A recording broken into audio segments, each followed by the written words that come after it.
Legal बीज academy के वो यूट्यूब चैनल पर आपका स्वागत है। और आज हम लोग एक नया वीडियो लेकर के आए हैं इंडियन कॉन्स्टिट्यूशन पर। इंडियन कॉन्स्टिट्यूशन में काफ़ी इम्पॉर्टेंट टॉपिक है जुडिशियल रिव्यू। जुडिशियल रिव्यू तो देखते हैं जुडिशियल रिव्यू में कैसे कैसे। और हमेशा की तरह आप वीडियो देखने के पहले कॉपी पेन ले करके बैठें और इसमें जो जो पॉइंट्स हैं उसको नोट डाउन करें। साथ ही जो स्लाइड्स है उसका स्क्रीनशॉट भी लेना ना भूलें, ताकि आप उसको बाद में राइट डाउन करके अच्छे से पढ़ सकते हैं, उसका भरपूर फ़ायदा उठा सकते हैं। तो स्टार्ट करते हैं। और हाँ, वीडियो अगर आप देख रहे हैं और आपको लगातार इस चैनल से फ़ायदा हो रहा है तो इसको सब्सक्राइब ज़रूर कर लें, नोटिफिकेशन का बटन ऑन कर लें, ताकि कोई भी नया वीडियो आए तो वो आपको प्रॉपर उसका नोटिफिकेशन मिलता रहे।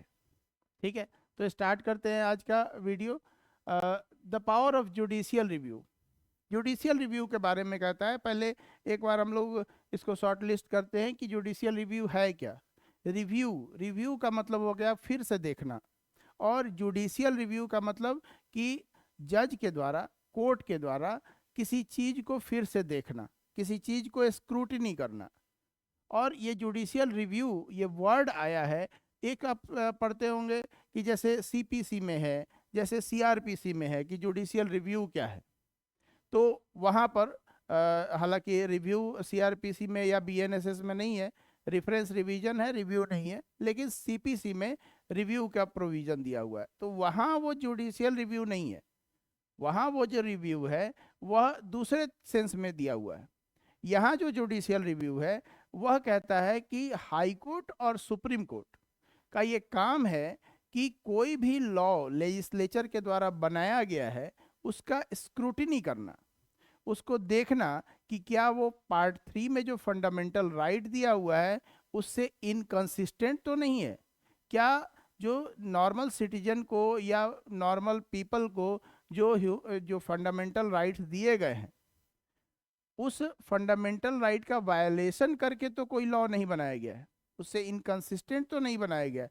और अगर बनाया गया है तो क्या किया जाएगा, उसको अल्ट्रा वायरस वायरस डिक्लेयर किया जाएगा, उसको वायड डिक्लेयर किया जाएगा। और ये पावर किसके पास है, ये हाई कोर्ट और सुप्रीम कोर्ट के पास है। ठीक है, तो इसी को बोलते हैं जुडिशियल रिव्यू। यानी जुडिशियल रिव्यू का काम क्या है कि किसी भी लॉ में देखिए आर्टिकल जो 13 है, 13 क्लॉज 3 में लॉ को प्रॉपर डिफाइन किया गया कि लॉ में क्या क्या आएगा। तो लॉ में आपका कोई स्टेच्यूट आ सकता है, इवन किसी कस्टम और यूसेज के बारे में भी देता है। ठीक है, किसी तरह का ऑर्डिनेंस पास किया गया है, ठीक है, किसी तरह का रूल है, रेगुलेशंस है, ऑर्डिनेंस है, सारी चीज़ों को लॉ माना गया है। और इसमें से कोई भी अगर इनकंसिस्टेंट है फंडामेंटल राइट से तो सुप्रीम कोर्ट या हाई कोर्ट उसको अल्ट्रा वायरस, वाइड, उसको इनएफेक्टिव डिक्लेयर कर सकती है। ठीक है, यही है जुडिशियल रिव्यू।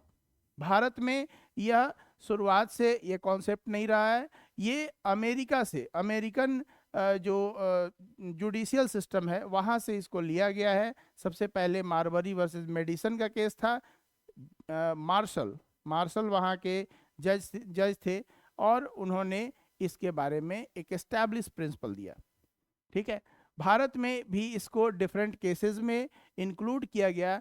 इवन एल चंद्र कुमार का केस है, उस केस में ये डिसाइड किया गया कि यह जो जुडिशियल रिव्यू का पावर सुप्रीम कोर्ट या हाई कोर्ट का है वह क्या है, वह बेसिक स्ट्रक्चर का पार्ट है, जिसे केशवानंद भारती में सबसे पहले डिसाइड किया गया था कि बेसिक स्ट्रक्चर में कोई चेंज नहीं ला सकते। यानी जुडिशियल रिव्यू को इतना सेफ गार्ड दिया गया है कि उसे बेसिक स्ट्रक्चर का पार्ट माना गया, यानी उसमें किसी तरह का छेड़छाड़ लेजिस्लेचर करना चाहे तो नहीं कर सकती है। ठीक है, तो ये जुडिशियल रिव्यू का एक ब्रीफ इंट्रोडक्शन है।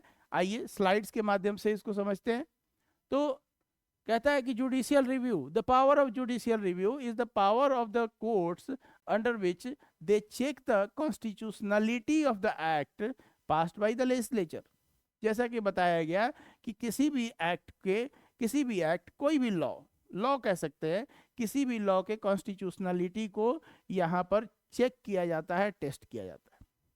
ठीक है, power of judicial review has not been expressly named in the constitution but is implicit in article 13। Article 13 में इसके बारे में बताया गया है, लेकिन कहीं भी जुडिशियल रिव्यू वर्ड नहीं दिया हुआ है। ठीक है, being the custodian of the constitution, देखिए बहुत इंपॉर्टेंट बात है कि जो जुडिशियरी है उसको कस्टोडियन माना गया है।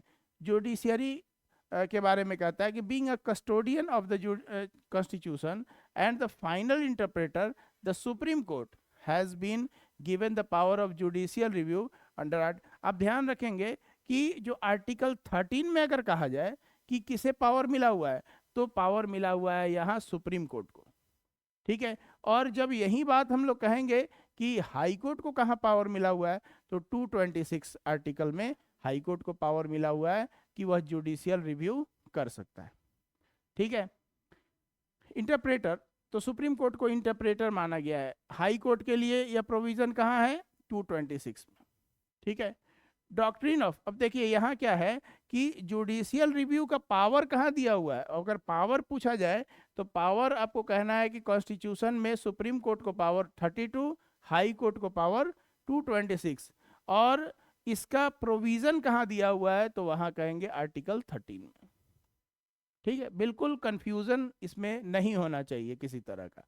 Doctrine of judicial review is an integral part of American judicial system. The concept of judicial review originated in USA. USA में सबसे पहले इसको ओरिजिनेट किया गया था।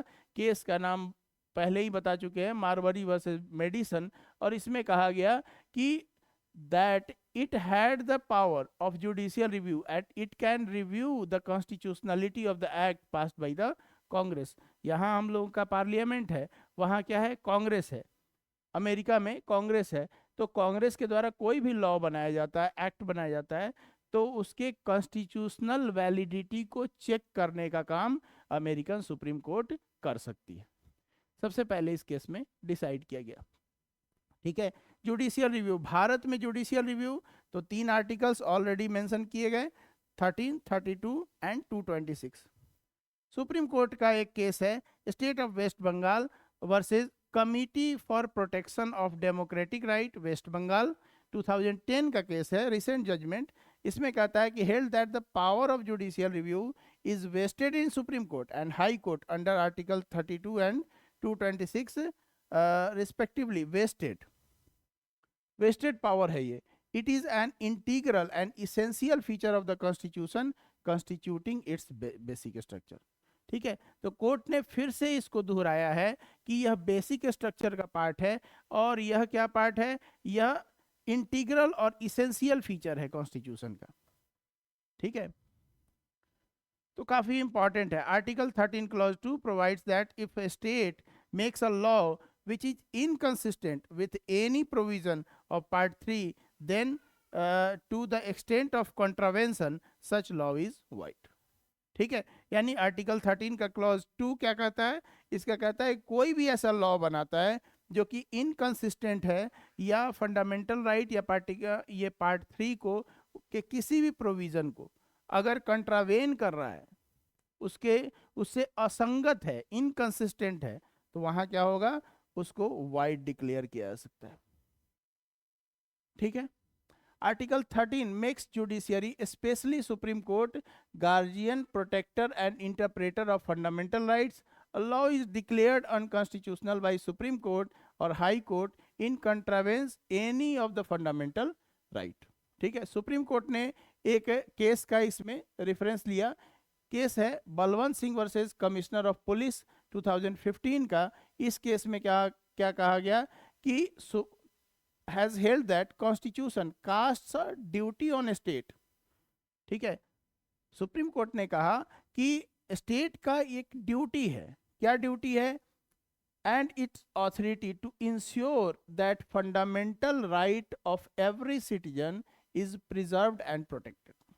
ठीक है, ये स्टेट की ड्यूटी है कि जो फंडामेंटल राइट आपने अपने कॉन्स्टिट्यूशन में प्रोवाइड किया है उसको प्रिजर्व किया जा सके, उसे प्रोटेक्ट किया जा सके। और आप ही अगर उससे इनकंसिस्टेंट लॉ बनाएंगे तब तो जुडिशियरी को इसमें आना पड़ेगा और जुडिशियल रिव्यू करके उसको अनकॉन्स्टिट्यूशनल डिक्लेयर करना पड़ेगा। ठीक है। एक और केस है जिसके बारे में पहले ही बता चुके हैं, L Chandra Kumar versus Union of India, बहुत ही इंपॉर्टेंट है। इसमें कहा गया कि judicial review is the basic structure और इसको किसी भी तरह से अमेंड नहीं कर सकते। आर्टिकल 368 में जो अमेंडमेंट का पावर है, उस पावर का उपयोग आप इसमें किसी छेड़छाड़ के लिए नहीं कर सकते। ठीक है। एक केस है Minerva Mills versus Union of India. इस केस में कहा गया कि बहुत ही इंपॉर्टेंट है, it is the function of courts to pronounce the validity of law. ठीक है, लॉ की वैलिडिटी को चेक करना ये कोर्ट का काम है, फंक्शन है। If the courts are deprived of this power, कहा गया कि सपोज कीजिए कि जुडिशियल रिव्यू का पावर अगर नहीं मिले तो क्या करेंगे, तब क्या स्थिति उत्पन्न हो जाएगी। तो कहता है कि this power then the fundamental rights will become a mere adornment and they will remain rights without authority. और एक लॉ का बहुत इंपॉर्टेंट प्रिंसिपल है, वह क्या है, ubi jus ibi remedium. Ubi jus ibi remedium, या Ashby versus Ashby versus White का केस है, एसबी वर्सेस वाइट, बहुत ही इंपॉर्टेंट केस है। Ubi jus ibi remedium, where there is right there is remedy, there must be remedy. ठीक है, आपको कुछ राइट दे दिया गया और उसको अगर कोई इन्फ्रिंज करता है तो आपके पास कोई उपाय ही नहीं है। ठीक है, तो ऐसे राइट का हम लोग क्या करेंगे, कोई फायदा नहीं है। तो यहाँ कहा गया कि अगर जुडिशियल रिव्यू का अगर पावर छीन लिया जाता है तो क्या होगा, तो फिर फंडामेंटल राइट से इनकंसिस्टेंट लॉ बन जाएंगे। उस लॉ को इन्फोर्स करते हुए फंडामेंटल राइट का डेली वायलेशन किया जाएगा और आप कुछ नहीं कर पाएंगे। तो जुडिशियल रिव्यू काफ़ी इम्पॉर्टेंट राइट है, काफ़ी इम्पॉर्टेंट प्रोविज़न है। इसके बिना आपके फंडामेंटल राइट को प्रोटेक्ट करना इम्पॉसिबल हो जाएगा। ठीक है, तो इन state of Rajasthan versus Union of India, इस केस में क्या कहा गया, the supreme court is the ultimate interpreter of the constitution, और इसलिए उसे जुडिशियल रिव्यू का जो पावर दिया गया है वो बिल्कुल जो है वह रिलेवेंट है, बिल्कुल वह नेसेसरी है, ज़रूरत है, और इसके बिना फंडामेंटल राइट को प्रोटेक्ट करना संभव नहीं है। तो आई होप जुडिशियल रिव्यू का आज का जो टॉपिक है वो अच्छे से आप समझ पाए होंगे। किसी तरह का कोई भी दिक्कत अगर आ रहा हो तो आप कमेंट बॉक्स में कमेंट कर सकते हैं। चैनल पर मेरा नंबर दिया हुआ है, उस नंबर पर कॉल कर सकते हैं, व्हाट्सएप कर सकते हैं और अपनी परेशानी को दूर कर सकते हैं। यहाँ इस वीडियो बनाने का उद्देश्य यही है कि जो भी बच्चे जो प्रॉपर कोचिंग नहीं ले पा रहे हैं, ट्यूशन्स नहीं ले पा रहे हैं, जिनके पास पढ़ने के कोई साधन नहीं है, उनके भी पढ़ाई कभी अधूरी न रहे और जुडिशियल मजिस्ट्रेट या एपीओ बनने का सपना उनका अधूरा नहीं रहे। तो इस सपने को पूरा करने में यहाँ यह चैनल पूरी मदद करेगा आपको। और इस मदद में कहीं भी कोई कमी रहे तो आप कमेंट बॉक्स में लेकर के आप उसे लिख करके दे सकते हैं, उसको तुरंत से दूर करने का प्रयास किया जाएगा। Thank you for watching.